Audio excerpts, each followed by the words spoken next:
Hola, ¿cómo les va? Mi nombre es Germán. En este video vamos a estar hablando un poco sobre los avistajes de aves que estamos haciendo junto con la Secretaría de Ambiente y Espacio Público de la Municipalidad de Rosario en el Bosque de los Constituyentes. Estos avistajes comenzaron en el año 2016. Lamentablemente el año pasado tuvimos que interrumpirlos debido a la pandemia. Pero bueno, hoy por suerte estamos volviendo a organizar estos avistajes en el Bosque de los Constituyentes.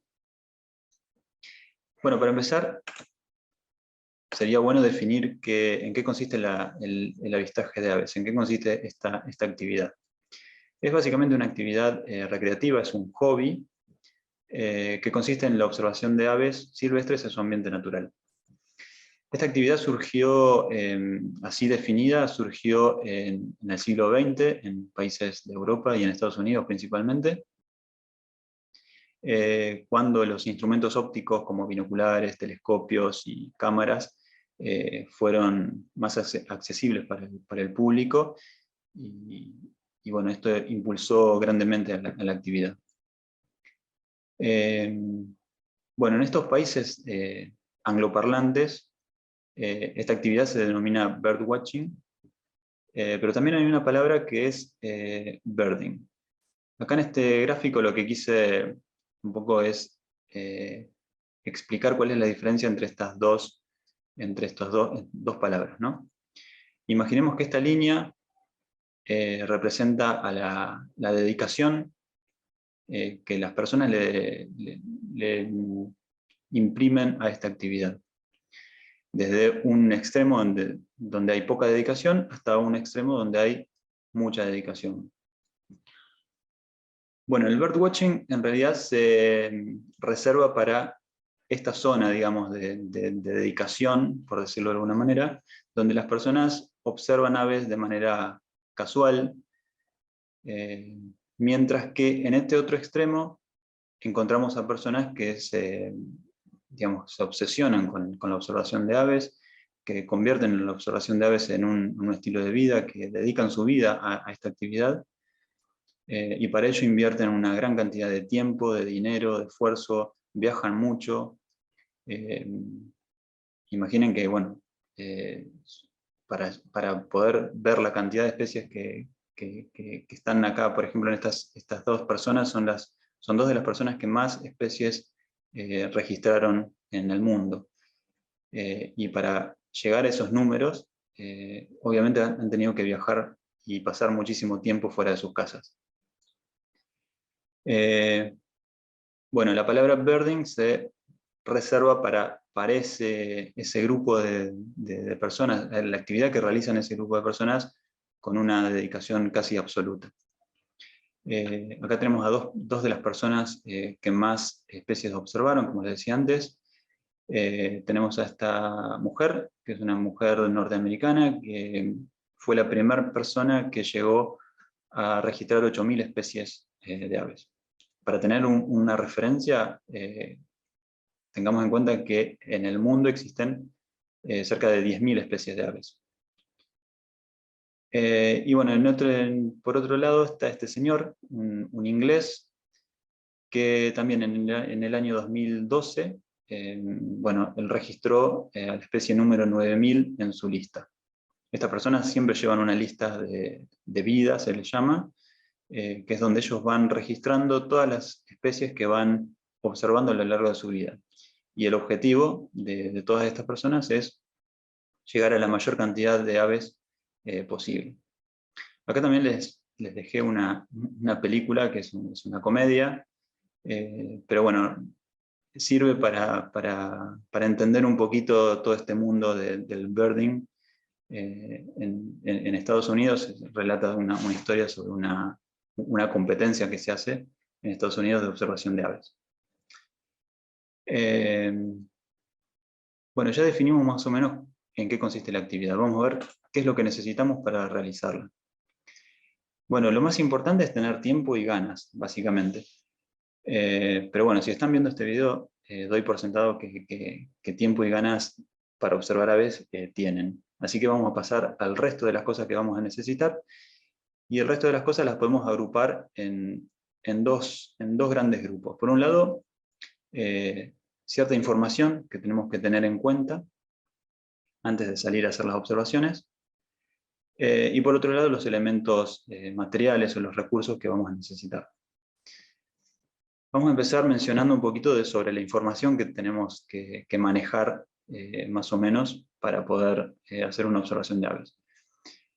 En primer lugar, saber que existen nombres comunes y nombres científicos para las distintas especies, y cada uno de estos nombres tienen ventajas y desventajas. La ventaja de los nombres comunes es que son fáciles de aprender, son más asimilables, son más amigables, pero tienen una desventaja muy importante, que es la ambigüedad. Muchas veces una especie es conocida por más de un nombre científico, por más de un nombre común. Esto sucede generalmente con las especies que tienen una amplia distribución geográfica. Entonces en algún lugar a esas especies se las conoce con un nombre común, mientras que en otro lugar a la misma especie se la llama de otra manera. También pasa lo contrario, es decir, cuando varias especies comparten un mismo nombre común. Eso también sucede y genera mucha confusión. Confusión que no tienen, o es una desventaja que no tienen los nombres científicos. Los nombres científicos, siempre hay un nombre científico para una especie, para cada especie. Entonces no tenemos ese problema de ambigüedad, pero sí tenemos el problema de bueno, que son nombres difíciles, muchas veces son muy difíciles de pronunciar, son como unos trabalenguas. Así que bueno, tenemos esa desventaja. La idea es que bueno, usemos nombres comunes y nombres científicos tratando de aprovechar las ventajas de cada uno de ellos y minimizando las desventajas también al mismo tiempo. Bueno, otra de las cosas que vamos a necesitar al momento de salir a observar aves es tener en cuenta también la clasificación de las aves. Esto lo vamos a ver después en otra diapositiva, así que paso al siguiente. La fenología y ritmo diario de actividad. La fenología se refiere a la presencia o a la ausencia de las distintas especies según el momento del año. Tenemos especies que son residentes, lo cual quiere decir que están presentes durante todo el año, y tenemos especies migradoras, las cuales se dividen en las que son visitantes estivales, es decir, las que vamos a encontrar en primavera y verano, y tenemos las especies que son visitantes invernales, que vamos a encontrar en otoño e invierno, pero no en primavera y verano. Así que bueno, teniendo en cuenta esto, podemos saber de antemano con qué especies nos vamos a encontrar según el momento del año donde vayamos a hacer una observación. Y bueno, con el ritmo diario de actividad se refiere a que las aves no están activas de la misma manera en las distintas horas del día. Las aves en general tienen un pico de actividad bien temprano a la mañana, apenas sale el sol, y esa actividad va decayendo hacia la tarde, y después vuelven a tener otro pico de actividad a las últimas horas de la tarde. Por supuesto que esto es en términos generales. Hay especies como por ejemplo las lechuzas o los atajacaminos, que son especies nocturnas y que tienen su pico de actividad durante la noche. Pero bueno, en general podemos decir que la mayoría de las aves tienen esos dos picos a la mañana y a la tarde, en donde nosotros vamos a tener mayor probabilidad de observar aves en esos horarios. Así que bueno, esa es una información que también resulta útil al momento de organizar una salida. Por otro lado, también necesitamos conocer las partes del cuerpo de las aves. Esto es importante porque las guías de identificación que vamos a usar se sirve de estas partes del cuerpo para describirlas. Entonces tenemos que conocer algunas de esas partes. Esto obviamente lo vamos a ir aprendiendo con el tiempo, pero bueno, también es una buena idea ir digamos, aprendiendo de a poquito las distintas partes del cuerpo y el nombre que tiene cada una de ellas. Y por último, en cuanto a la información a tener en cuenta, podemos mencionar las listas de especies.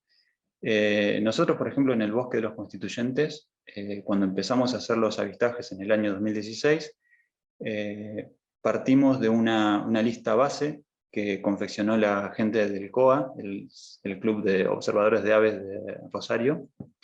Ellos habían hecho un listado de especies en el Bosque de los Constituyentes, y nosotros sobre ese listado fuimos agregando nuevas especies que fuimos registrando en las sucesivas salidas. Pero bueno, contar con esa lista base fue una gran ayuda, nos allanó mucho el camino para lograr la lista con la que contamos actualmente. Bueno, pasamos ahora a los elementos materiales que vamos a necesitar. No son muchos, pero bueno, vale la pena mencionarlos. En primer lugar, los binoculares, o un telescopio también puede ser. No es indispensable, uno puede hacer observación de aves sin ningún tipo de binoculares o de instrumento óptico, pero ciertamente van a ser muy útiles al momento de querer ver detalles de las aves que no vamos a poder ver a simple vista. Por otro lado, una de las cosas también fundamentales que vamos a necesitar son las guías de identificación. Esto lo vamos a ver también en otra diapositiva un poquito más adelante, así que me salto a otra de las cosas que necesitamos, como la libreta o cuaderno. Esto es muy importante. Acá en una libreta o cuaderno siempre vamos a poder hacer anotaciones, no solamente escribir, digamos, o llevar el registro de las especies que vamos viendo, sino también vamos a poder hacer anotaciones extra que después nos van a ayudar a la identificación de las distintas especies. Por ejemplo, si vemos un pájaro, un ave que no conocemos, que no sabemos qué es, bueno, podemos anotar, describirla, podemos anotar esa descripción en la libreta, y después en nuestra casa con tiempo leemos la descripción, mientras más detallada mejor, y de esa manera quizás podamos llegar a identificarla a posteriori. Bueno, fundamental también llevar ropa y calzado cómodo. Muchas veces vamos a estar un buen rato caminando, así que necesitamos estar cómodos. Bueno, una nota importante con respecto a la vestimenta es evitar ropa demasiado llamativa, con colores fuertes. No queremos espantar a las aves, queremos pasar lo más desapercibido posibles. Entonces, bueno, en lo posible tratar de usar ropa de colores más bien claros y no muy llamativos. Y bueno, también no olvidarse de llevar agua. Vamos a estar caminando, quizás vamos a pasar calor, así que bueno, el agua siempre es importante para evitar la deshidratación. Bueno, les dije que iba a hablar un poquito de la clasificación de las aves también, que íbamos a hablar en una diapositiva aparte. Me pareció que iba a ser más fácil de entender si usábamos un ejemplo. En este caso, vamos a tratar de llegar a la clasificación de este pájaro. Este es un cardenal. Y vamos a ir desde lo más general y tratar de llegar hasta la especie. Entonces, en primer lugar, vamos a coincidir que es un ave, ¿no? Es un animal que tiene plumas, por lo tanto es un ave. Y podemos representar a este grupo como un conjunto que contiene a todas las aves. La clase aves, a su vez, contiene en su interior distintos órdenes. En este caso, el cardenal pertenece al orden Passeriformes. Podemos ir bajando. Dentro de los órdenes están las distintas familias. Acá la familia a la que pertenece el cardenal es la familia Traupidae. Todavía no nos sirve, tenemos que llegar a la especie. porque dentro de la familia Traupida hay un montón de especies. Entonces tenemos que seguir tratando de llegar hasta la especie. Dentro de las familias están los géneros. En este caso, el cardenal pertenece al género que se llama Parvaria. Y ahora sí, finalmente llegamos a la familia. El nombre científico es Parvaria coronata. Fíjense que el nombre científico, la primera palabra del nombre científico es el nombre del género, y la segunda palabra se llama epíteto específico y es lo que le da identidad a la especie. Así que bueno, haciendo el orden inverso, entonces las especies están agrupadas en géneros, los géneros están agrupados en familias, las familias están agrupadas en órdenes, y los órdenes están agrupados en la clase Aves.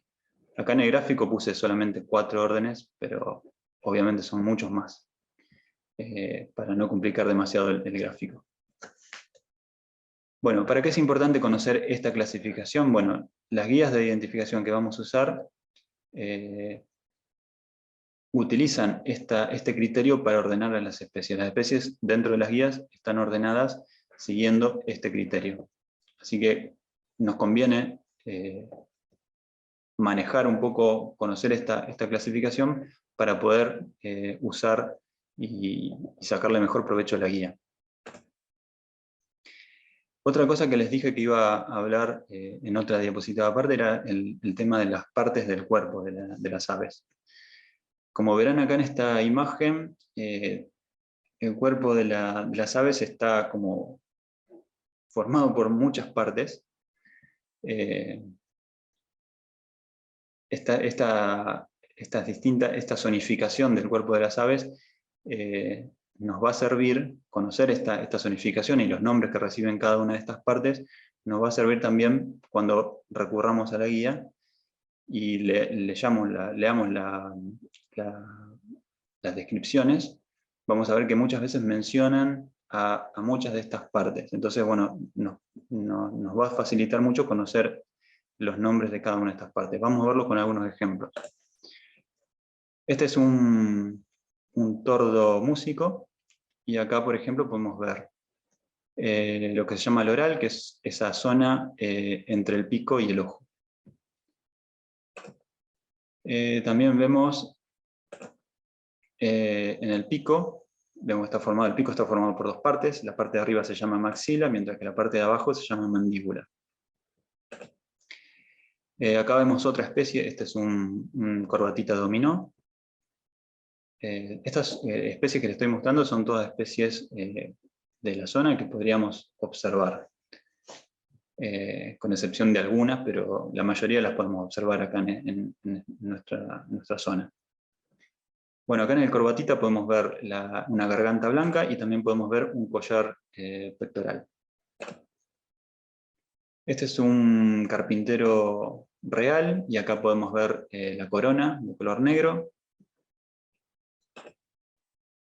Podemos ver el malar, que es esta parte en la base del pico, de la mandíbula. Podemos ver las mejillas. Podemos ver la nuca, en este caso de color rojo. En este caso,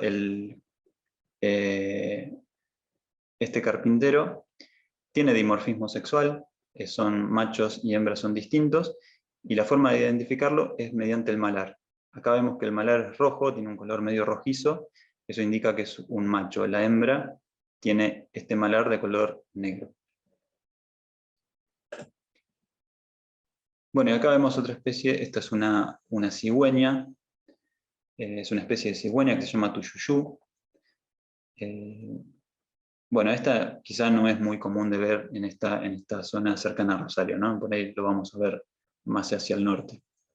Pero bueno, acá vemos la pierna, por un lado, y esta parte se llama tarso.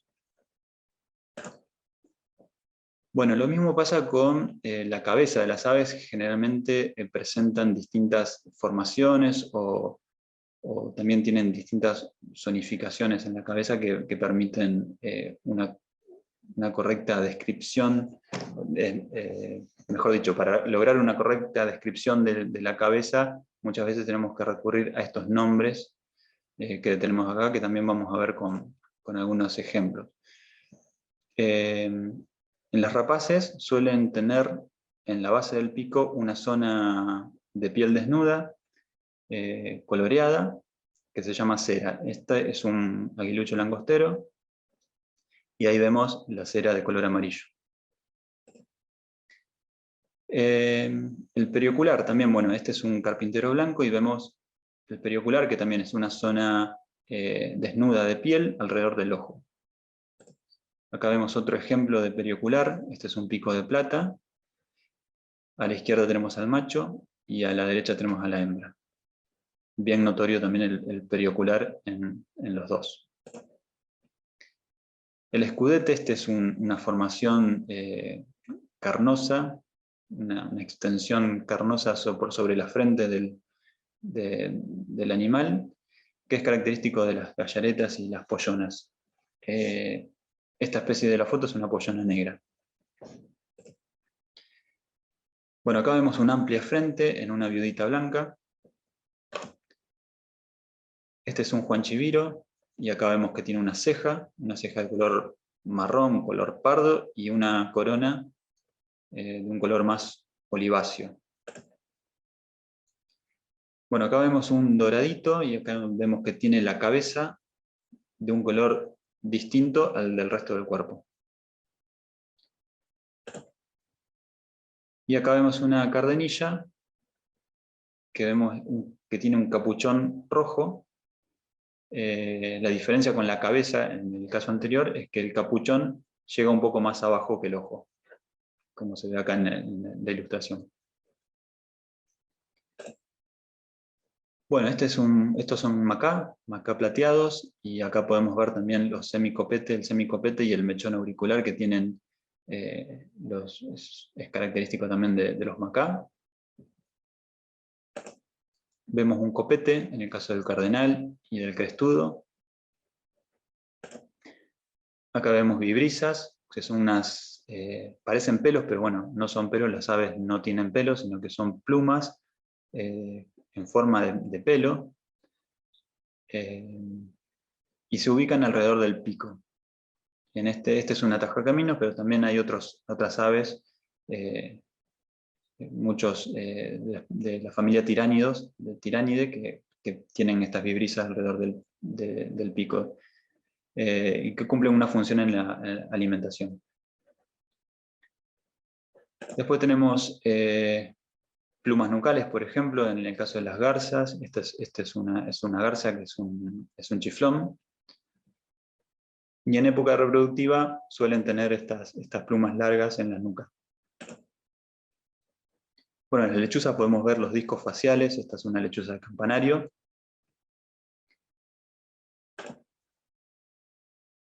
Y también en la lechuza podemos ver las orejas, que bueno, no son verdaderas orejas, las aves no tienen orejas, pero bueno, las plumas de la cabeza tienen esta forma que asemejan unas orejas. Bueno, pasamos ahora a hablar un poquito sobre los binoculares. Los binoculares son unos elementos muy importantes para observar aves, y hay una gran variedad de binoculares. Por lo tanto, vamos a ver cuáles son los que sirven para la actividad en cuestión. En primer lugar, mencionar que existen dos tipos de binoculares. Existen este tipo que se llama RUF, y este tipo que se llama porro. La diferencia está en la forma y la disposición que tienen los prismas en el interior de los binoculares. En el caso de los RUF, por ejemplo, la disposición y la forma de los prismas permite un diseño más compacto del binocular, pero bueno, son más caros. Generalmente son bastante más caros que los binoculares tipo porro, no porque sean de mejor calidad, sino porque la construcción de este tipo de binoculares es más costosa. Entonces los binoculares de este tipo son bastante más caros. Acá tengo una fotito, puse una foto de binoculares para ver un poco la diferencia entre uno y otro. Pero cualquiera sea el tipo de binocular, van a ser aptos y van a servir para observar aves cualquiera de los dos. Lo que sí nos tenemos que fijar cuando elijamos un binocular para observar aves, los binoculares en general tienen un montón de especificaciones, un montón de características, cuestiones técnicas, pero de ellas la más importante es la que está, está especificada por esos números que siempre están en alguna parte del binocular, están especificados. Por ejemplo, en este caso están en la rueda de enfoque. ¿Qué significan esos números? Bueno, el primer número, 8, indica el aumento que tiene el binocular. En este caso, el aumento significa que vamos a ver un ave 8 veces más cerca de lo que está realmente. Lo recomendable es que sea entre 7 y no más de 10. ¿Por qué no más de 10? Bueno, porque mientras más aumento tengamos, se disminuye también el ángulo de visión, el campo de visión es más estrecho, y por otro lado también los movimientos, los pequeños movimientos que hagamos con las manos, van a repercutir mucho cuando estemos observando a través de un binocular con mucho aumento. Así que bueno, no es recomendable demasiado aumento. Hasta 10 estaría bien. Y el segundo número, el 42, indica la apertura, es decir, es el diámetro de la lente objetivo. Acá en la foto lo que estamos viendo son los oculares, esta es donde nosotros apoyamos nuestros ojos, y en el otro extremo estarían las lentes objetivos. Bueno, esas lentes objetivos, mientras más grandes sean, mayor cantidad de luz va a permitir entrar al binocular y por lo tanto vamos a ver una imagen más luminosa. Así que bueno, lo recomendable es que no sea inferior, esa apertura no sea inferior a 35 milímetros. En definitiva, este binocular que está acá en la foto es el ideal, digamos, esa medida 8x42 o 8x40, dependiendo de la marca, es la medida más apropiada para la observación de aves. Pero puede ser un 7x35, por ejemplo, o puede ser un 10x50. También van a ser aptos y van a servir para observar aves. Bueno, el uso de los binoculares también. Vamos a aprender a usarlos con la práctica, así que bueno, no tiene mucho sentido que expliquemos cómo se usa un binocular, eso es más un ejercicio práctico que vamos a tener que llevar adelante en las sucesivas avistajes, en las sucesivas salidas. Así que bueno, pasemos ahora a hablar de las guías de identificación. Bueno, acá en esta diapositiva les puse varias guías que existen. Nosotros no vamos a usar todas, vamos a usar solamente esta, que es la de Naroski. Es una guía de identificación que incluye a todas las especies de Argentina y de Uruguay. Y es un solo tomo, que es mucho más práctico para llevar al campo. Por ejemplo, esta otra guía también son todas las aves de Argentina, pero son 2 libros, lo cual la hace un poco incómoda para llevar al campo. Y otra de las guías que vamos a usar es una guía digital, se llama Aves Argentinas, esta se descarga gratuitamente, está disponible para Android y para iOS, así que les recomiendo que la descarguen, es un poco pesada, pero bueno, es muy útil. Y bueno, también tiene sonidos, tiene fotos, tiene mapas de distribución, descripciones. Así que bueno, es bastante recomendable y muy práctica porque uno la lleva en el celular todo el tiempo. Bueno, acá les dejé un link para que chusmeen en este sitio web que se dedica a la venta de libros relacionados con la naturaleza. Acá van a encontrar estos libros de aves y muchos más. Así bueno, les dejo el link ahí para que puedan investigar un poquito. Bueno, yo les dije que íbamos a usar la guía de Naroski y de Izurieta. Bueno, vamos a ver cómo es esa guía por dentro. También les había dicho que las guías en general no, las guías siempre se van a ordenar a las especies siguiendo ese criterio de clasificación taxonómica.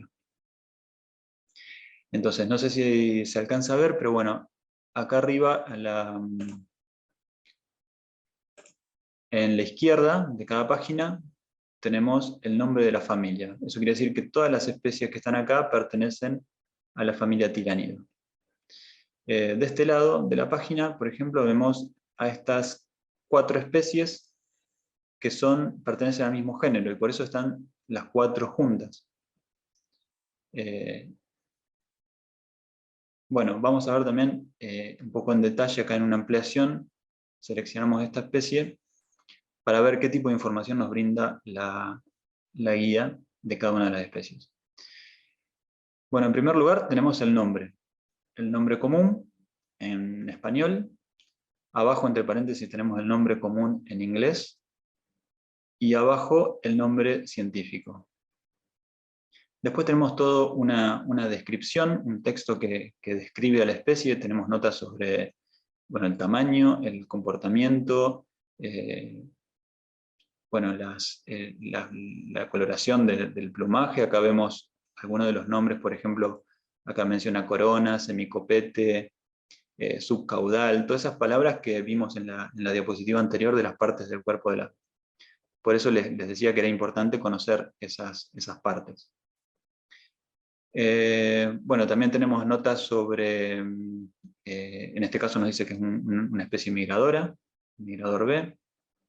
Eso significa que nidifica en nuestro país, y en invierno migra hacia el norte y donde no se reproduce. A la descripción lo acompaña una ilustración. En este caso vemos que es una especie que presenta dimorfismo sexual, o sea que el macho y la hembra son distintos. Entonces, en esos casos, la guía nos ofrece una ilustración para el macho y una ilustración para la hembra. Y en este caso también tenemos una ilustración del juvenil, que los juveniles también suelen ser diferentes a las formas adultas. Después en este lado tenemos un mapa de distribución. Acá vemos un área pintada de rojo, que es el área donde mayor probabilidad vamos a tener de encontrar esta especie. Y bueno, y por último tenemos acá este dibujito de un nido con huevos, que significa que el ave nidifica en el área pintada en el mapa. Bueno, lo que faltaba de hablar en relación a algunos de los materiales que necesitamos, habíamos hablado de la libreta de anotación. Bueno, la libreta de anotación es sumamente importante, pero últimamente se están utilizando mucho distintas aplicaciones que vienen a, bueno, no voy a decir a reemplazar porque en realidad no reemplaza, pero que sí cumple las funciones que antiguamente cumplía la libreta. Después vamos a ver por qué no la reemplaza totalmente. Pero bueno, en este caso pusimos una aplicación que se llama eBird. Es una aplicación también gratuita que se descarga disponible para Android y iOS.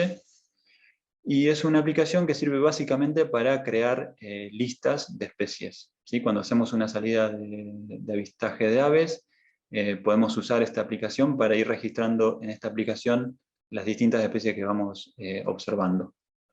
Esas listas después se comparten con la comunidad y bueno, están disponibles para que las puedan consultar otros observadores de aves. Y por otro lado tenemos esta otra aplicación que bueno, no está diseñada exclusivamente para aves como si es el caso de esta eBird. En el caso de eNaturalist, es una aplicación que sirve para registrar distintas especies, ya sean de aves, como pueden ser plantas, como pueden ser insectos, hongos o cualquier organismo vivo. Lo que sí vamos a tener que hacer es sacar fotos o grabar un sonido. Bueno, la foto y o el sonido son identificados por la comunidad también que utiliza esta aplicación.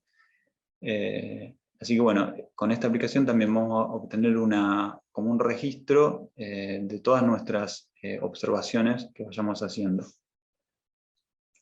Las dos aplicaciones trabajan con el GPS del celular, así que también cada registro va a tener una georreferencia, lo cual también es muy útil.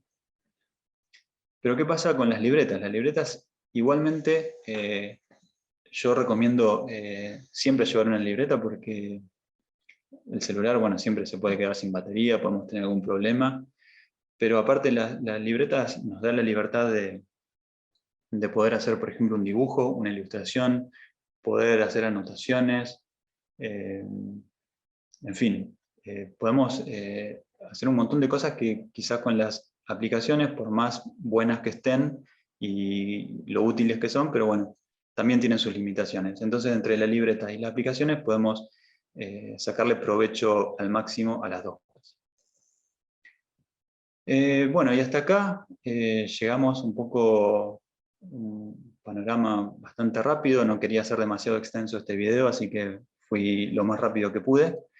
Pero bueno, ya vimos más o menos todo lo que necesitamos saber y todos los materiales que necesitamos para observar aves. Lo único que faltaría decir es hablar un poquito del principio de los principios de ética de los observadores de aves.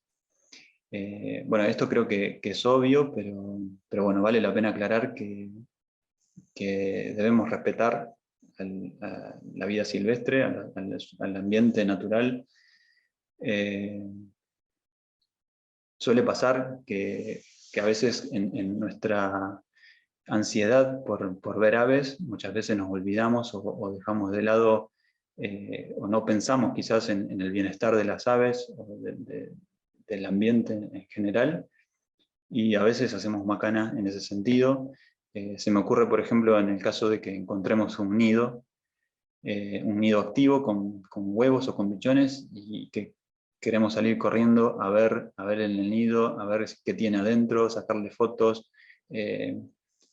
Bueno, muchas veces ese comportamiento hace que los padres terminen abandonando ese nido y se pierde así la nidada. Entonces, creo que ese es un ejemplo clásico de cómo no tenemos que comportarnos al momento de observar las aves y bueno, estar en un ambiente natural.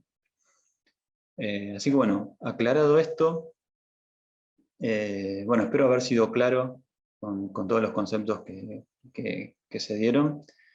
Y bueno, nos estamos viendo en el bosque.